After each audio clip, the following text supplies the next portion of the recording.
Hi, this is Michael Thompson from Zoe, and I want to welcome you to the Wednesday Morning Rescue.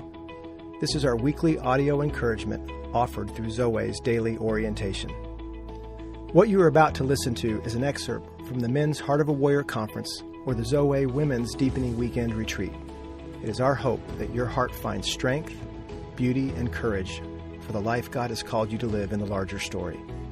It was C.S. Lewis who once wrote, "Relying on God has to begin all over again every day, as if nothing had yet been done."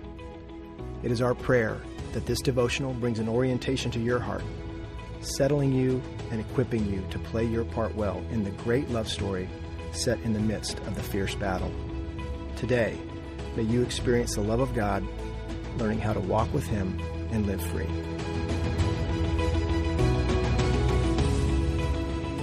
I like to tell this story about some of my college basketball years. I trying to break into the starting lineup. Got to be there for a couple games in my senior year. And one morning after a game, a friend of mine got up, started moving into the day, and we had to go over to the field house. My friend was a manager on the team, and so we went over to the field house, and he said, "Hey, would you take the laundry buggy over to the visitors' locker room and see if they left any towels or anything, and then we'll go eat?" I said, "Sure." So go over there, go into the visitors' locker room, and there's, of course, a few towels. And I look up, and there's the chalkboard. Guess what's on the chalkboard? The night before. Their report. Yep. Giacchino, 33, Collier, 10, Thompson, 14, Kersgeter. Remember those guys I played with. Now, how do they know? They've been watching. So guess what's after our names?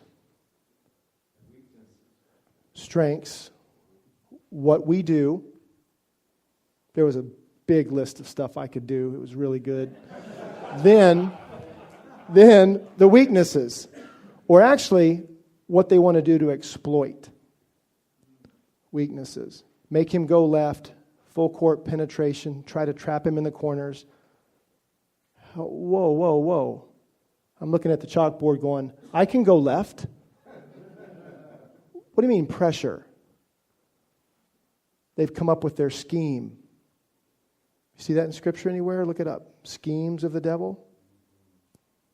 Fiery darts, pressure.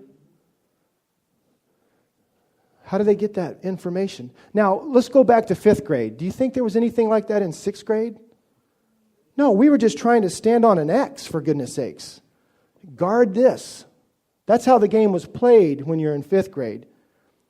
And the real competition comes if you're to run to the cooler and see who's going to get the grape, the root beer, or the orange. And after the game, it's more about that than whether we won or lost. What happened? Things changed. So the enemy just loves to let these wounds, just let them rest, let them set. Because we want to wait about 5, maybe 2 years in. We'll start rumbling the basements, his and hers.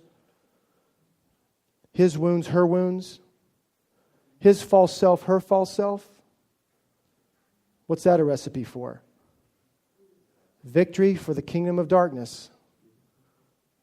Another win. And another rough season. Oswald Chambers said this: "We look upon the enemy of our souls as a conquered foe, and so he is, but only to God, not to us." So how does this work? Right? We're agreement that, okay, I'm in. It exists. I want training. I want to understand it. How does it work? I tell a story about, we went to Disney World a few years ago with my parents' 50th anniversary. 19 Thompsons running around Disney World. Yeah, we had the shirts, everything. Our names on it. 50th anniversary. We were that family, moving through Disney. It was a great time. I'm walking, so this would have been, my daughters would have been 20, 18, and 15. And we're going through Disney World, Robin, myself, the girls, and we're in one of the parks. And I hear, hold her hand. And I know the voice, I know the prompt. I knew the Lord had whispered to hold Ashley's hand. And I thought, my response and thought was, I don't want to hold her hand. Hold her hand. I'm in a little scuffle. Do you hear it? And I'm afraid that she won't hold it back. How do you learn to overcome? You enter into the battle and you overcome. So I reach over and grab Ashley's hand, my 18-year-old. I don't know how many years it's been. She grabs back and we walk down Main Street. And I thought, this was cool. I got 2 other daughters. Later in the afternoon, walking next to Hannah, grab Hannah. You know the other 2 had to have seen that one. What do I not want to let the enemy do? Tell the other 2, whisper in there that she's more special. He loves her more. Do you think he would do that? How unsympathetic is he? How committed to the father wound is he? You see what we're up against? You got to be on your A game. You got to understand how this works. Thank you for listening to this week's Wednesday Morning Rescue, a part of Zoe's Daily Orientation. To sign up for the Daily Orientation, explore more information on Zoe's weekend retreats, or to order the book, The Heart of a Warrior, go to our website at www.zoe.org. That's www.zoweh.org.